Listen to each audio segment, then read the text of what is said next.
Okay, so when we look at feedback, the first S is for selective. We have to choose our battles. We can't give feedback on every single little thing. Otherwise, it's micromanagement, isn't it? Okay? And I remember years ago, I was directing a school play, a high school play, and I was giving everybody so much correcting feedback. Oh no, don't stand there. No, put your arm here. Face this, do that, I was over the top. And finally, one of the students came to me and said, we don't want to be in the play. I said, what, you don't want to be in the play? This is school play, it's so important. It's too hard. You're telling me, because I was violating that principle of motivation, which is make the task a challenge, but don't make it so much a challenge that it's unreachable.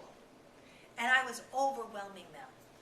So that's what we have to be selective about the feedback. Pick the big, important things. The next S is for sincere.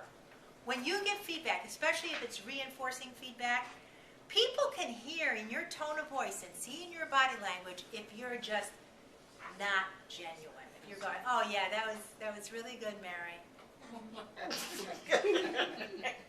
Oh yeah, thanks for doing your job. Forget that. That is not going to work. So we really want to make sure that we are sincere in the feedback we give. The T is for timely. Timely. If you don't give that feedback right away, it can often be perceived as you didn't notice. So I stay late for you, I work hard, I'm not even getting any extra overtime, I'm just helping you out, you're in a bad situation, there's a problem, whatever.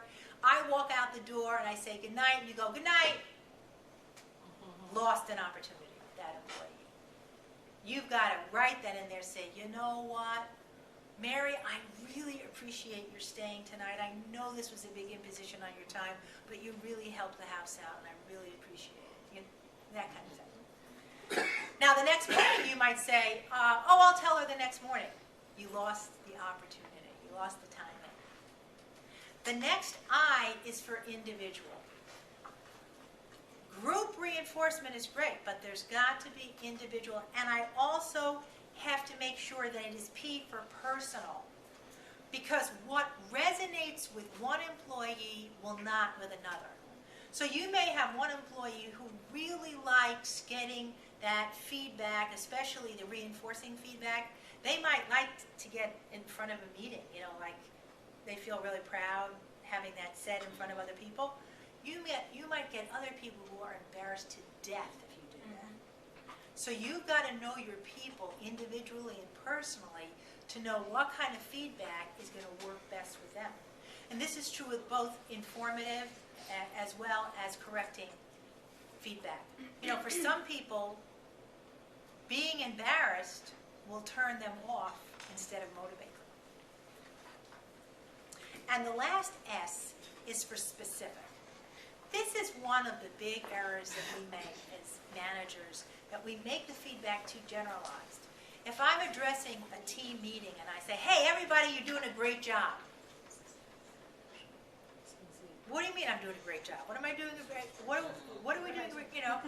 It needs to be specific. So, boy, I really appreciate that you got that job done by 4 o'clock yesterday, because then we were able to get it out in the mail in time, and that's going to save us X number of dollars.